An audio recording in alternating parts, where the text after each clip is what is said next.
My daughter asked me to meet her at 11 o'clock on a Thursday in February, at the bank I ran for 34 years, after 19 months, without one word between us. I got my hair cut the day before. I wore the tie Rosalie bought me in '98, the one with the small blue diamonds that I have never liked and have never once thrown away. I got to the parking lot at 10:40, because I have not been late to anything since Ford was president. I never made it through the second set of doors. A girl in a red vest came around the corner of the vestibule and took hold of my sleeve. She had a coat on over her uniform and no gloves, and her hands were so cold and so unsteady that I felt them shaking through the wool of my arm. She was maybe 27. I knew that vest better than I knew my own kitchen, and I did not know her face. "Mr. Duffy," she said, "don't go in there, please. Go get back in your truck. I want to tell you what I did for a living, friend, because it matters in about 4 minutes. For 34 years, I was a branch manager and then a regional manager for First Keystone Savings here in Erie, Pennsylvania. I wrote the branch protocol that every teller in 9 counties still runs when an older customer comes to the window with somebody standing a half step behind them. Hold the transaction. Ask the customer to step to the desk alone. Ask them one open question about what the money is for, and then be quiet and count to 10 in your head. I stopped 61 of those in my career. I have the letters.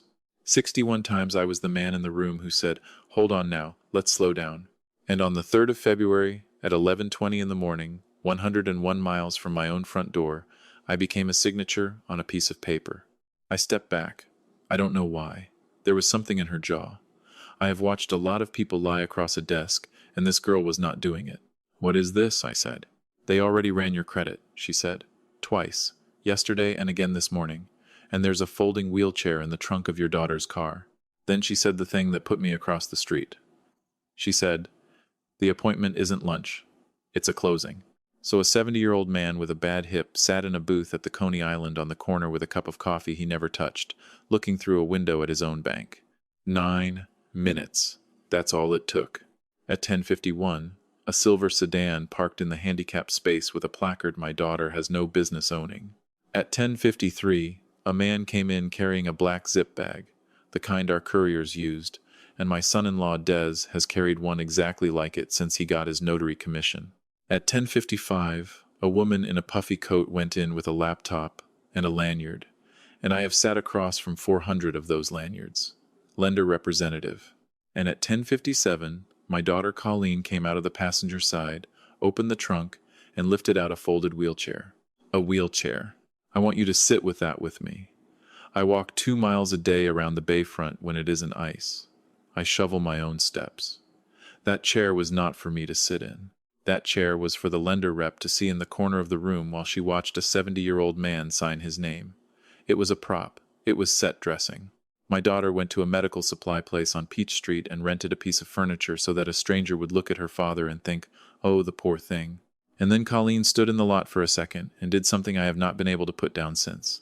She looked at her watch, and then she looked up Buffalo Road, north, then south, checking for my truck. Twice.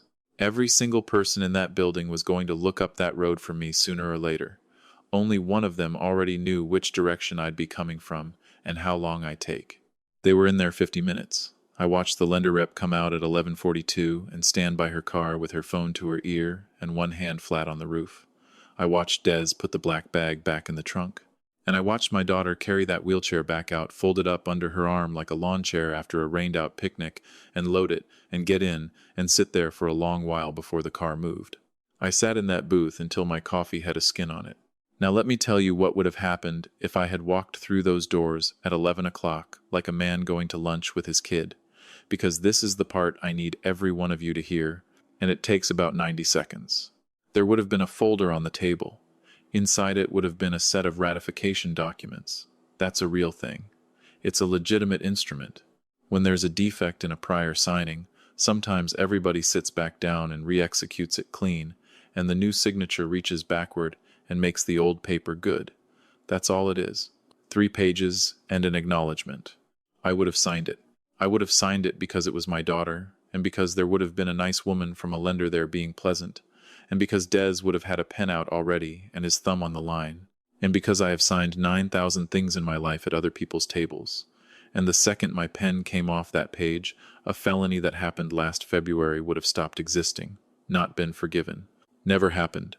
Retroactively, Legally, permanently, never happened. No handcuffs, friend. No headline. No raised voices. A conference room with a plant in the corner, and a man in a good tie signing his own name, and a wheelchair by the door in case he wouldn't. I drove home to a second-floor apartment over a laundromat on Parade Street, which is where I've lived since the fall of 21, and the whole place smells like other people's clean clothes at all hours. I sat down in my coat with my keys still in my hand, and what I felt was not what you'd think. It wasn't rage, it was recognition. 34 years of teaching people to spot a thing, and then watching somebody run it on me, correctly, with good tradecraft, like hearing your own voice on a recording saying something ugly.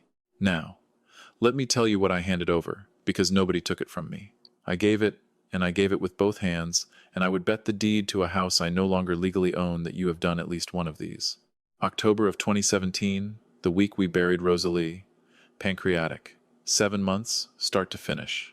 And on the Wednesday after the funeral, at a folding table at the funeral home with a box of tissues on it, Des slid a durable general power of attorney across to me and said the estate would be simpler this way and I could stop thinking about it. 2 signatures and an initial. I signed where he pointed. 2019. My documents. The original deed to the house on Wallace Street, my discharge papers, Rosalie's death certificate, my birth certificate, all of it in a shoebox, in a closet that has flooded twice. Des had a fireproof safe at his office. Made all the sense in the world. I carried the box out to his car myself. I signed where he pointed on the little inventory sheet he made, because he was thorough, and I remember being proud of him for being thorough. 2020. He was cleaning up the trust paperwork, and he brought over a stack about a half-inch thick and told me where the tabs were. I was watching a ball game. There were 4 pages in that stack that had nothing on them above the signature line. Nothing. Blank space, and my name typed underneath. And I, who have stood over a teller's shoulder and said out loud, never let anybody sign a page with nothing above it. Never. That is the whole ball game. I signed all 4 of them without reading anything, because it was a Sunday and my son-in-law was being thorough. In 2021, when the stairs got to be a lot, and there was a nice unit with an elevator over a laundromat, and the house on Wallace Street just sat there empty for a while, and I said, sure, do whatever's easiest. I signed where he pointed. I signed where he pointed. I signed where he pointed. Then, last spring, I asked for the deed back. That's it. That's the whole thing. I wanted the original in my own closet again because I was updating my will and I wanted to look at it. Des said sure, he'd dig it out. 6 weeks. I asked again. He said the safe was in the middle of an office move. I asked a 3rd time in July, and I asked in a way that had a little edge on it, because I'm not a fool, and I've been not a fool for a long time. 9 days after that 3rd phone call, my daughter called me. Her voice was very calm and very kind, and it was a voice I had never heard her use on me before. She said I was leaning on Des.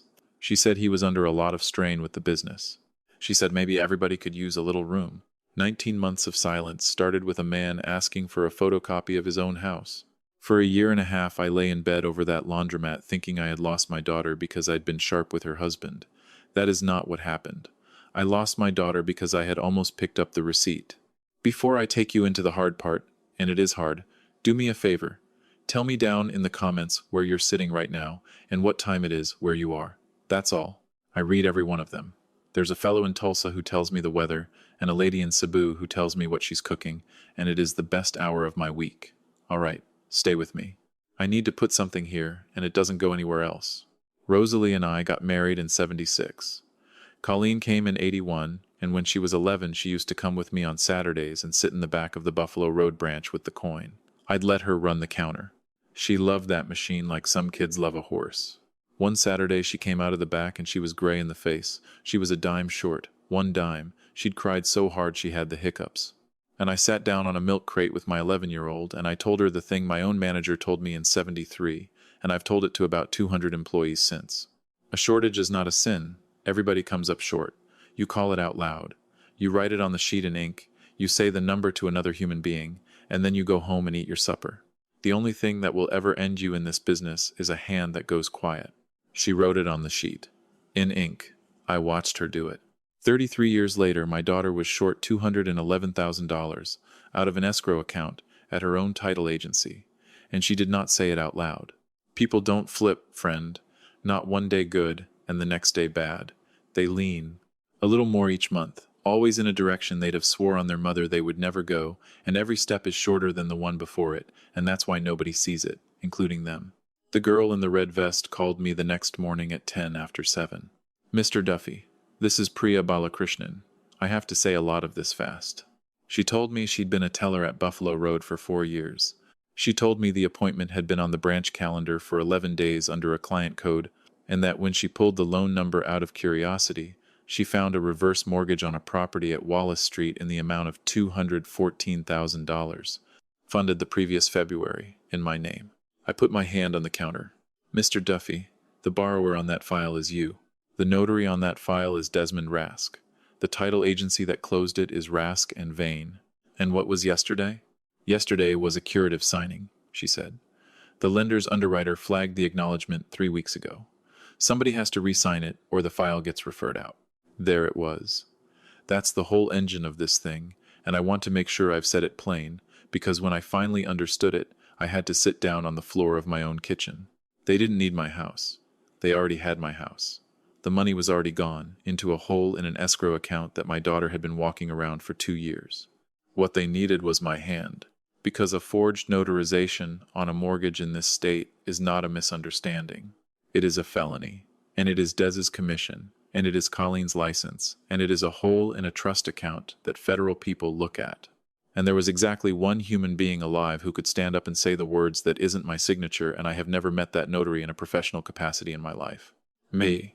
So either I sat down and signed it, and the crime evaporated, or I became a man whose word didn't count. That's what the wheelchair was for. That's what the silver alert was for, and I'll get to that.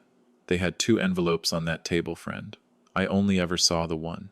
Then I asked her the question that has been sitting on my chest ever since. Priya, why did you stop me? You could lose your job. And there was a long quiet on that line, and then she said, in 2016, a man came to my grandmother's house on East 38th with a contract for a roof. Sarala Balakrishnan. She wrote him a check for $11,000, and she brought it to the branch on Buffalo Road to make sure it would clear. I said nothing. A manager came out from behind the desk and asked her to step over to the side, and he asked her one question about the roof, and then he stood there and didn't say anything for a long time. And then he held the check, and he called the county, and he drove the paperwork downtown himself in a snowstorm. I was 17. I was standing by the pens. I have run through my head every honest thing I could say to you here, and there isn't one that isn't ugly, so I'll just tell you the truth. I could not remember it. Not the woman, not the roof, not the snow. 61 holds in 34 years. It was a Tuesday, probably, and I had 3 more branches to get to before 5. I saved a woman's house, and I forgot it inside of a week. And 11 years later, it came around a corner in a parking lot and grabbed my sleeve. So, here's a thing I know at 70 that I did not know at 50. The person who steps between you and the truck is almost never somebody you're keeping track of. It's somebody you did one small decent thing for on an ordinary afternoon you can't recall. Which means the kindness you hand out and forget about isn't charity at all. It's the only account in this world that nobody can forge your name onto. Odessa Ray Trimble keeps an office above a shoe repair place on West 8th. Elder law, 24 years. She let me get all the way to the end without one interruption, and then she took her glasses off and said, "How much of that is on paper?" "None of it." "Then we start with theirs." She pulled the recorded mortgage in about 4 minutes. "It's public. It has been sitting in the Erie County Recorder's office since last February, where anybody, including me, could have looked at it for free at any point in 12 months. And I looked at that acknowledgement page, and I looked at my own signature on it, and I said, 'Odessa, that's not my D.' She said, 'Everybody says that.' I said, 'No. Look at the tail on the Y in Duffy. I have dragged that tail under the whole name since I was 19 years old because a manager told me a signature ought to be hard to trace. That one stops. That one is a person copying a picture.' And she looked at me a long moment and said, 'Harlan, that's not what wins. Handwriting is opinion, and their expert will have an opinion too.' Then she turned her laptop around. 'This is what wins. In this state, a notary keeps a bound sequential journal, every entry, in order, with a number, and that journal is not his. It belongs to the Commonwealth. We subpoenaed it. Then they came at me, and I have to walk you through this part because everybody believes the truth just strolls into a courtroom and takes a seat. It does not. It gets fogged up first. 5 weeks before any of this, in the first week of January, somebody had called the police and reported me missing. I had told them I was going to Cleveland. There is a report with my name on it and the word confused in the narrative, written by a young officer who never met me, based on what a family member told him on the phone. Their attorney filed a motion arguing that my refusal to sit for their doctor was itself clinical. He used the word anosognosia. That's the real term for when a person's condition prevents them from perceiving their condition. Read that with me. A man who insists he is fine is exhibiting the leading symptom. Then a letter went to the county saying I'd been using old banking contacts to pull records on private citizens. Anonymous. 2 paragraphs. Then a complaint went to the disciplinary board about Odessa. And I sat over that laundromat in the last week of March and I felt the floor tip, because here is what nobody tells you about being 70 with a capacity petition against your name. There is no test you can pass. Every single thing you do gets scored against you both ways. If I got loud, that was an outburst. If I stayed quiet, that was withdrawal. If I had all the dates cold, I'd been coached. If I fumbled one date, well, there it is. If you have ever been in an argument where the harder you defended yourself, the worse you looked, at a job, in a marriage, in a family group message at 11 at night, then you already know the exact shape of this thing. It is a very old shape. It's just that most people don't run into it when they're 70, and the pot is the rest of their life. Odessa came by on a Thursday and found me in the dark. She didn't turn on the light. She said, "Harlan, you've stood in a room for 61 of these. What did the ones you won have in them?" I said, "Somebody in the room who wasn't family." She said, "Then let's fill the room." Judge Corinne Bissonnette took herself off it in about 11 seconds because I'd testified in her courtroom as a records custodian for years, and I have not respected anybody more in my life than I did in those 11 seconds. They brought in Judge Ansel Grubbs from Warren County. 73. Talks slow, friend to nobody. And I did the thing that in 24 years of practice Odessa said she'd only seen twice. I asked for a jury. 12 people from Erie County. Not one judge in chambers for 20 minutes on a Tuesday. 12 strangers who had to sit there and look at me. It was the longest day I have ever spent indoors. Their attorney was a young man named Vandergriff, and he was gentle with me, and that was the whole plan. He never raised his voice one time, and they put up on the screen a cognitive screen that had been administered to me in a small room in January by a nurse practitioner working under contract. You've heard of it even if you don't know the name. They ask you to draw a clock, just a clock face with the numbers on it, and then set the hands to 10 past 11. Mine is a mess. It's on the record. The circle isn't closed. The numbers bunch up on the right side because my hand drifted, and the hands of that clock are 2 little scratches pointing at nothing in particular. 12 people looked at that, drawing on a screen the size of a garage door. And I sat there in my good jacket, and I felt every year I have. Odessa didn't rush. She stood up and she asked that nurse practitioner 4 questions. Was there a clock in the room where you gave this test? There was not. Where were Mr. Duffy's reading glasses? They were in an envelope at the front desk with his belt and his keys, because the office shares a suite with a treatment program, and that's the policy. How long had this 70-year-old man been sitting in a waiting room before you handed him the pencil? 50 minutes. And who paid your invoice? Rask and Vane title.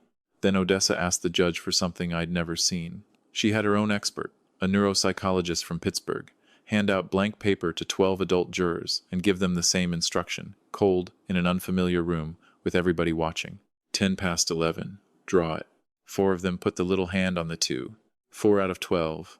And the youngest juror in that box was 31 years old.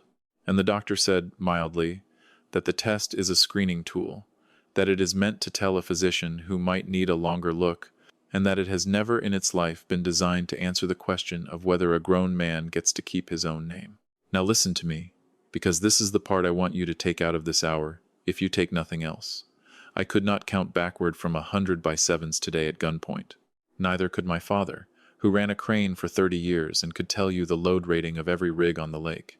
Neither can you, probably, on a bad morning, in a strange room, with a stranger writing on a clipboard. The test is not the injury. The room is the injury. The room where somebody you don't know gets to write down what you are. Odessa put up the notary journal at 20 of 2.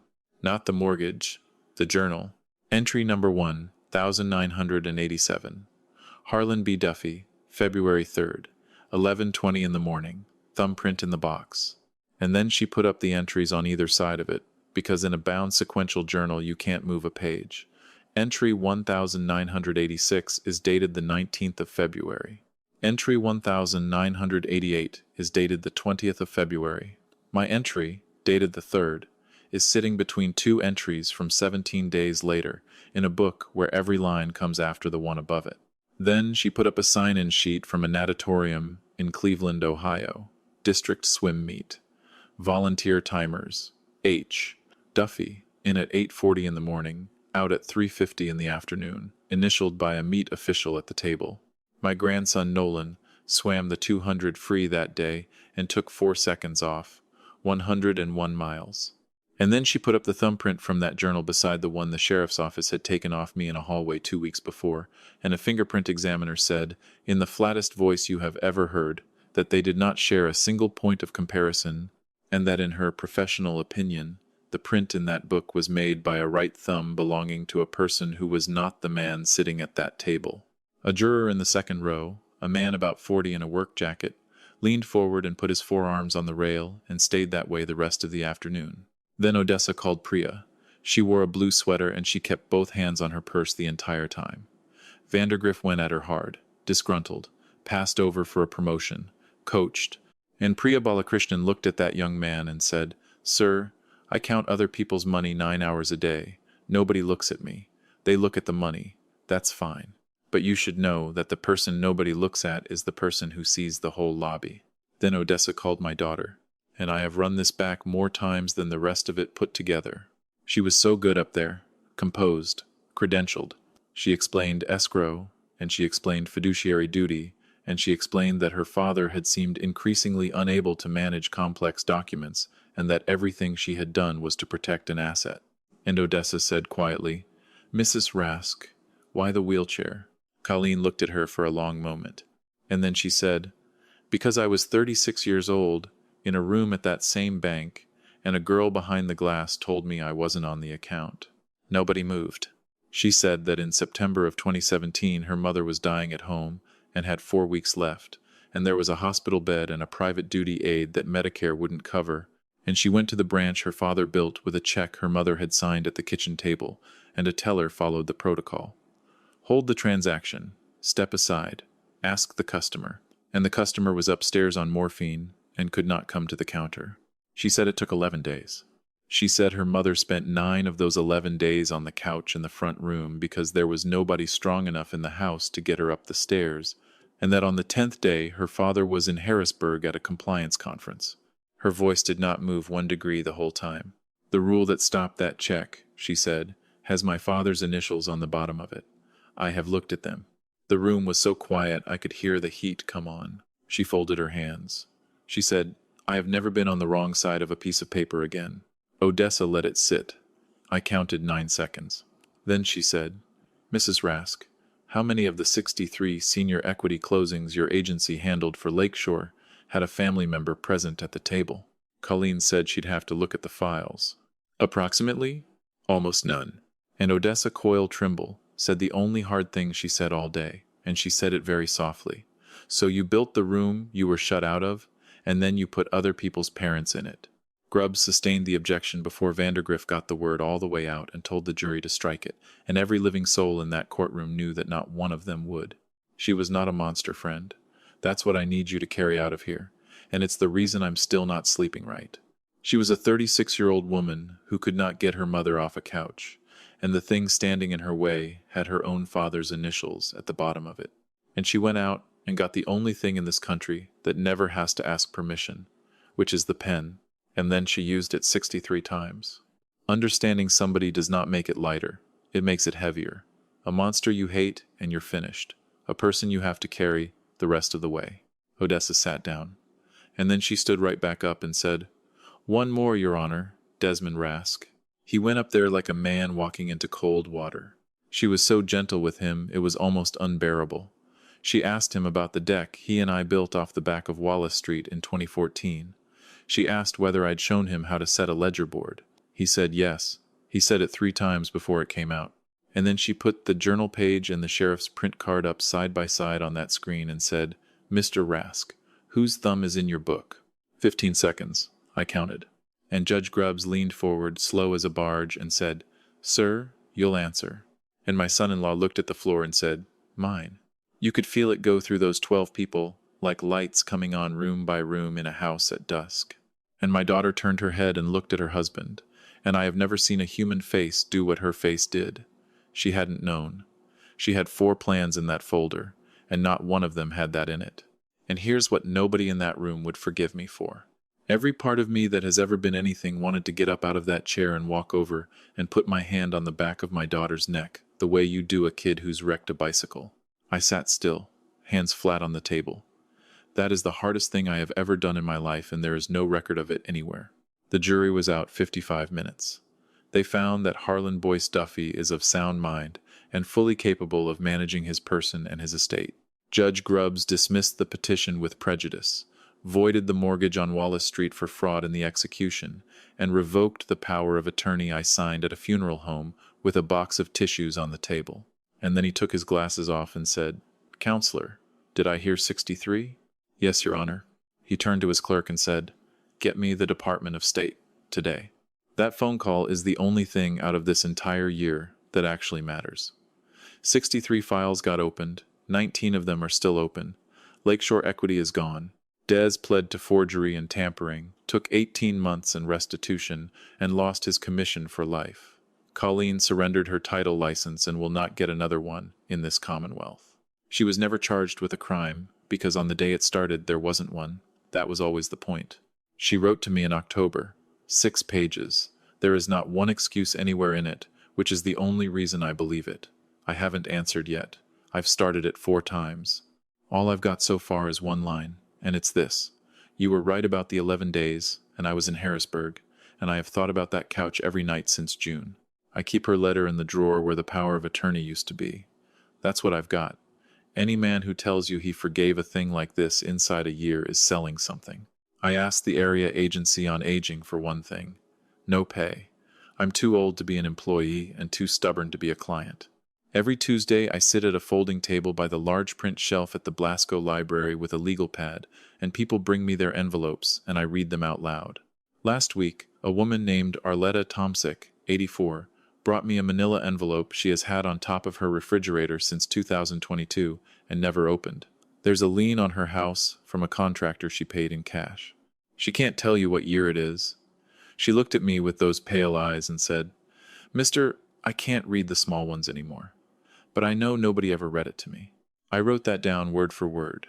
That was the 91st envelope I've opened at that table. So here's what I know now, and I've had a year to get it wrong. Nobody steals a house. They can't. A house won't fit in a car. What they take is your permission. And the second they have that, the house gets up and walks out on its own. And so does the pension. And so does who's allowed to come visit you. And so does whether anybody has to tell you what pill they just put in your hand. And here is the ugly half. The half I never said out loud in 34 years of teaching people to catch it. In almost every one of these, the permission was not stolen. It was handed across a kitchen table, cheerfully, on a decent afternoon to somebody you loved and had no reason on this earth to doubt. So do this today, folks. It costs about $20 in 40 minutes, and you will feel silly doing it, and I want you to do it anyway. Pull the deed on your own house. Your county recorder is online and it's free, and it takes 6 minutes. Look at everything filed after the day you bought it. If there's something on there you don't recognize, that is not paranoia, that is Tuesday. Get your power of attorney out of the drawer and read it. If you can't find it, that's your answer. Somebody else has it. And never, ever put your name on a page that has nothing written above it. Not for a friend, not for your kid, not on a Sunday during a ball game. And here's the question I'd like you to carry around this week. It is not who's stealing from me, it's this. What did I sign on a bad day? For somebody I loved? And where is that piece of paper sitting right now? Before I let you go, I want to hear from you, because this one splits every room I tell it in. Comment 1 if you think I was right to sit still in that courtroom and let my daughter come apart 8 feet away without moving. Comment 2 if you think I should have gotten up. A father is a father, the verdict was already in, and I could have afforded to be a human being for 10 seconds. I have argued your side at 4 in the morning more times than I'll admit to. Comment 3 if you think the real mistake was the folding table at the funeral home in 2017, 2 pages I never read while I was still numb, and everything after that was just the paperwork catching up. Number 3 is the one that gets me at 3 a.m.